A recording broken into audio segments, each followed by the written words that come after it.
Hello friends, स्वागत है आपका इस टाटा में। दोस्तों, हम लोग प्राचीन भारत कर रहे हैं और प्राचीन भारत में इससे पहले वाले वीडियो में क्लास 1 हमारा हो चुका है, जिसमें हम लोग इतिहास के स्रोत के बारे में अध्ययन किए हैं, जिसमें पता चला कि कौन कौन से जो स्रोत हुआ है उसके आधार पर हमारे प्राचीन भारत का निर्माण हुआ है। ठीक है, आज हम अध्ययन करेंगे कि उन स्रोतों के आधार पर हमारे इतिहास का विभाजन कैसे हुआ है। ठीक है, तो देखिए, जो भी हमें स्रोत प्राप्त हुआ है उस स्रोत के आधार पे इतिहासकारों के द्वारा हमारे इतिहास का विभाजन 3 भागों में किया गया है। एक होता है प्रागैतिहासिक काल, दूसरा आद्य ऐतिहासिक काल, तीसरा ऐतिहासिक काल। प्रागैतिहासिक काल उस काल को कहते हैं जहाँ पे हमें तो साक्ष्य मिला है, उस समय के जो भी भौतिक अवशेष हो या जो भी उस समय के मानव के द्वारा जो भी यूज किया गया था, उन सारे जो अवशेष मिले हैं उससे तो हमें साक्ष्य मिला है। जैसे कि पाषाण काल में आप देखेंगे तो वहाँ पर उस समय के पत्थर के औजार, उस समय के लोगों के रहन सहन, जो भी चीज़ें था वो सारी चीज़ें मिले हैं, लेकिन उस समय के कोई भी लिखित साक्ष्य हमें नहीं मिला है। तो उस काल को हम क्या कहेंगे? प्रागैतिहासिक काल कहेंगे। आद्य ऐतिहासिक काल उस काल को कहते हैं जहाँ पे हमें तो लिखित साक्ष्य मिला है और पुरातात्विक साक्ष्य भी मिला है, लेकिन जो भी लिखित साक्ष्य मिला है उस लिपि को अभी तक हम लोग पढ़ नहीं पाए हैं। तो इस काल को हम लोग आद्य ऐतिहासिक काल कहते हैं। जैसे कि आप सिंधु घाटी सभ्यता में जाएंगे तो वहाँ के लिपि को अभी तक नहीं समझा गया है, ठीक है, नहीं पढ़ा गया है। अब आते हैं ऐतिहासिक काल में। ऐतिहासिक काल में आपको पुरातात्विक साक्ष्य भी मिला है और इसके साथ साथ आपको लिखित प्रमाण भी मिला है और इस प्रमाण को पढ़ा भी जा सका है। जैसे कि आप जानते हैं कि 1837 में जेम्स प्रिंसेप के द्वारा जो अशोक सम्राट थे उनके अभिलेख को पढ़ा गया था पहली बार। तो इसको हम लोग क्या कहते हैं? ऐतिहासिक काल कहते हैं। ठीक है, देखिए, अब प्रागैतिहासिक काल को भी 3 भागों में बांटा गया है। पहला है आपको पूरा पाषाण काल, उसके बाद आता है मध्य पाषाण काल, फिर नवपाषाण काल। जैसे जैसे मानव का विकास होते गया वैसे वैसे इसका विभाजन किया गया है। पूरा पाषाण काल उस काल को कहते हैं जहाँ पे उस समय मानव का ज़्यादा विकास नहीं हुआ था। उसमें मानव की मुख्य काम थी खाद्य संग्रह करना। जैसे कि आखेटक होता है कि शिकारी तो जंगलों से शिकार करते थे जानवरों की, फिर से खाद्य संग्रह कैसे थे कि जंगल से जो फल मूल होते थे उसका इकट्ठा करते थे, खाने योग्य चीज़ें इकट्ठा करते थे, वैसे अपना जीवन यापन करते थे। उसे पूरा पाषाण काल कहते हैं। मध्य पाषाण धीरे धीरे क्या हुआ कि जो आदि मानव थे धीरे धीरे उनमें विकास होते गया। ठीक है, जब वो जानवरों के शिकार करने गए तो उन्होंने देखा कि कौन से जानवर उन्हें हानि पहुंचा सकता है, कौन से जानवर से उन्हें लाभ हो सकता है। तो ऐसे करते करते वो जानवरों को पालतू बनाना सीख गए, जिससे उन्हें खाने योग्य भी चीज़ें मिल जाए और उनकी रक्षा भी कर सके और चीज़ों से। तो ऐसे ऐसे क्या हो गए, एक पशुपालक भी बन गए आखेटक के साथ साथ। इस युग को मीसोलिथिक एज कहते हैं। मीसोलिथिक एज इसलिए कहते हैं क्योंकि इस समय क्या होता कि पत्थर के जो औजार थे वो छोटे छोटे होने लगे थे। ठीक वैसे ही फिर आगे विस्तार इनका विकास होते गया और विकास होते गया तो पशुपालक के साथ साथ जब वो एक जगह पे रहने लगे और उन्होंने देखा कि किस मौसम में कोई पौधा उगता है, उसमें कब कितने दिन के बाद उसमें फसल तैयार होता है, फल लगता है, फिर वो पक के तैयार होता है। इस कालक्रम को देखते देखते उन्होंने खेती करना भी सीख गया। तो इस काल को हम नवपाषाण काल कहते हैं, नियोलिथिक एज कहते हैं। ठीक है, तो इन 3 भागों में इसका विभाजन किया गया है। देखिए, अब पूरा पाषाण काल का जो भी विभाजन हुआ है, पूरा पाषाण काल का भी छोटे छोटे भागों में विभाजित किया गया, क्योंकि इस समय जो था ना, मानव की जो मानसिक क्षमता थी, मानसिक जो विकास था एकदम से निम्न था और धीरे धीरे विकास होते गया। पूरा पाषाण काल में ही मानव का बहुत ज़्यादा विकास हुआ है। ऐसा माना जाता है कि जो ये आपको प्रागैतिहासिक काल है, इस काल में मानवों का 99% मानव जो उनका मानसिक विकास है इसी समय में हुआ है।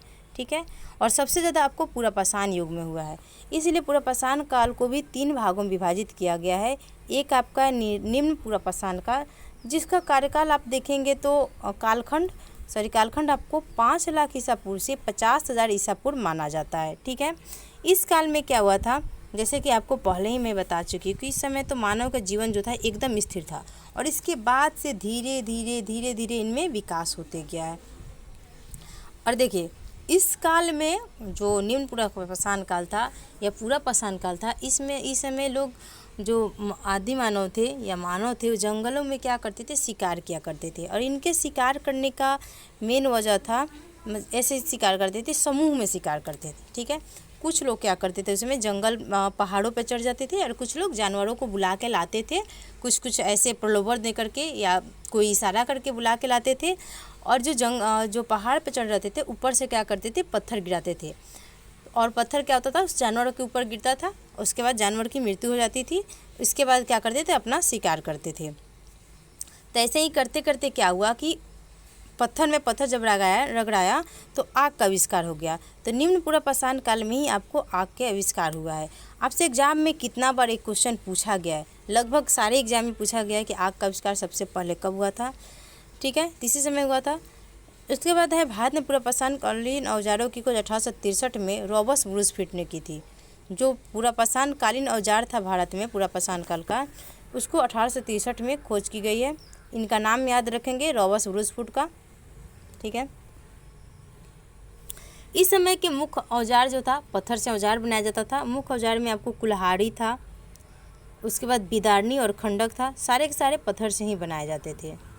कुछ स्थल है प्रमुख स्थल जो कि भारत में मिला। वैसे तो सबसे ज़्यादा इसका पूरा पाषाण काल का जो अवशेष है आपको अफ्रीका वगैरह में मिला है, लेकिन कुछ कुछ ऐसे जगह है जहाँ पे पूरा पाषाण कालीन स्थल देखने को मिला है भारत में भी, जैसे कि कश्मीर हो गया, थार राजस्थान का जो जगह है वहाँ पे मिला है, बेलन घाटी मिर्ज़ापुर यूपी में मिला है, भीमबेटका की गुफा जो मध्य प्रदेश में है यहाँ पे भी मिला है, और सोहन नदी घाटी जो पंजाब पाकिस्तान पड़ता है यहाँ पे भी पूरा पाषाण कालीन अवशेष देखने को मिला है। अब है मध्य पूरा पाषाण काल। यह जो कालखंड है आपको 50,000 ईसा पूर्व से 40,000 ईसा पूर्व माना जाता है। जो आपको निम्न पूरा पाषाण काल में आपको अग्नि का आविष्कार देखने को मिला है, उस समय थोड़ा सा परीक्षण हुआ था या मतलब थोड़ा सा उसका उपयोग किया था अग्नि का। वहीं आप मध्य पूरा पाषाण काल में आएंगे तो व्यापक पैमाने पे लोगों ने अग्नि का प्रयोग करना शुरू कर दिया था। खाना पका करके खाने लगे थे ये लोग। इस काल को फलक संस्कृति भी कहते हैं, क्योंकि इस काल में क्या हुआ था ना कि पत्थर जो था ना, पत्थर को अब काट काट के उसको नुकीला बनाया जाने लगा था, गोला गोला करके ऐसे बनाया जाने लगा था। यानी उद्योग की तरह इन लोगों ने अपना स्थापना कर लिया था। मतलब एक अच्छे तरीके से अपना हथियार बनाने लगे थे, इसलिए इसे फलक संस्कृति भी कहा जाता था, क्योंकि उसे मुख्य औजार फलक हो गया था। बेधनी, छेदनी, खुरचनी, इन सारे हथियार के लोग प्रयोग करने लगे थे। और कुछ स्थल हैं जो भारत में देखने को मिला है कि जैसे कि आप मिर्ज़ापुर में, यूपी का जो मिर्ज़ापुर है यहाँ पे है, महाराष्ट्र के नेवासा में और उड़ीसा में मध्य पूरा पाषाण काल की जो अवशेष है देखने को मिला है। उसके बाद आते हैं उच्च पूरा पाषाण काल, जो लगभग आपको 40,000 ईसा पूर्व से 10,000 ईसा पूर्व माना जाता है। इस काल की दो विशेषताएं थी। एक तो जो पहले औजार का प्रयोग होने लगा था, उसको तराश करके बनाया जाने लगा था। इसमें प्रमुख क्या हो गया कि चकमक उद्योग की स्थापना हो गई, मतलब कि उसको और चमकीला बनाया जाने लगा जो पत्थर के औजार होते थे। और इसी समय आधुनिक मानव का उदय हुआ। आधुनिक मानव बोले तो जैसे कि हम लोग का जो पूर्वज, बहुत पुराने जो होमो सैपियंस वंश से आता है, उनका जो विकास हुआ, उनका जो उद्भव हुआ वो किस समय हुआ था, तो उच्च पूरा पाषाण काल में हुआ था। तो आपसे यहाँ से भी कुछ क्वेश्चन पूछ सकता है। और सबसे पुरानी चित्रकारी जो है, जो भीमबेटका की जो गुफा आप पढ़े हैं, निम्न पूरा पाषाण काल मध्य प्रदेश मिला है, उसी में आपको कुछ कुछ चित्रकारी देखने को मिला है। तो सबसे पुरानी चित्रकारी कहाँ मिला है, तो भीमबेटका मिला है। ये क्वेश्चन आपसे पूछा गया है बहुत सारे एग्जाम में। औजार में आप फलक, दक्षिणी देखेंगे, शल्क देखेंगे। और इस समय के जो प्रमुख स्थल थे जैसे कि बीजापुर हो गया, इनाम गांव महाराष्ट्र का, बेलन घाटी यूपी का, 3-4 जगह पे मिला है। अब आते हैं मध्य पाषाण काल में, जो इतिहास का 3 भागों में विभाजन हुआ था ना, जैसे कि आप देखे थे पूरा पाषाण काल, मध्य पाषाण काल, नवपाषाण काल। तो पूरा पाषाण काल में तो मानव का विकास जैसे आप देखें कि कैसे कैसे विकास धीरे धीरे हुआ। ठीक है, अब आते हैं मध्य पाषाण काल में। मध्य पाषाण काल का आपसे कालखंड पूछा जाता है। ठीक है, तो 9,000 ईसा पूर्व से 4,000 ईसा पूर्व आपसे मिलान करने के लिए भी पूछा जा सकता है एग्जाम में। और देखिए, आपका जो बीपीएससी टीचर का एग्ज़ाम है ना, इसका कोई भी सिलेबस नहीं है। अभी एग्ज़ाम दे रहे होंगे तो आपको पता चला होगा, इसमें कोई सिलेबस आई नहीं। तो अगर सिलेबस पूरा कंफर्म रहता है तो आदमी एक छोड़ करके दूसरा पढ़ लेता है कि चलो इस एरिया से क्वेश्चन नहीं आएगा, लेकिन आपको ना सब पढ़ना होगा। जीएस में अगर आपका एसएसटी का सब्जेक्ट है तो आपको सारे के सारे टॉपिक करना ही करना होगा। ठीक है, कोई पता नहीं है कि कहाँ से क्वेश्चन पूछ ले। ठीक है, तो आपको इसको याद करना होगा। मध्यपाषाण काल कब से कब तक है? 9000 ईसा पूर्व से 4000 ईसा पूर्व तक है। ठीक है, इसका अवशेष जो है कहाँ कहाँ से मिला है? आदमगढ़ मध्य प्रदेश में, बागौर राजस्थान में पशुपालन के प्राचीनतम साक्ष्य प्राप्त हुआ है। देखिए, पशुपालन की शुरुआत हो गई थी। मध्य पाषाण काल में है ना सबसे अधिक पशुपालन का साक्ष्य प्राप्त हुआ है। जो पूरा पाषाण काल था उसमें तो लोग धीरे धीरे पालना शुरू किए थे, लेकिन अच्छे तरीक़ा से कहा जाए तो मध्य पाषाण काल में जो पशुपालन है उसका पशुपालन किया गया है और उसका प्राचीनतम साक्ष्य भी प्राप्त हुआ है। इस काल को जैसे कि पहले भी आपको बताएंगे कि सूक्ष्म पाषाण कहा जाता है, क्योंकि इसमें जो फलक होता था, इनका जो औजार था उसका छोटा छोटा प्रयोग किया जाने लगा था, यानी पत्थर के जो औजार था उनका जो साइज था अब छोटा होने लगा था, इसलिए इसे माइक्रोलिथ भी कहते हैं। एग्जाम पूछा जाता है कि मध्यपाषाण काल को क्या बोलते हैं, तो माइक्रोलिथ बोलते हैं।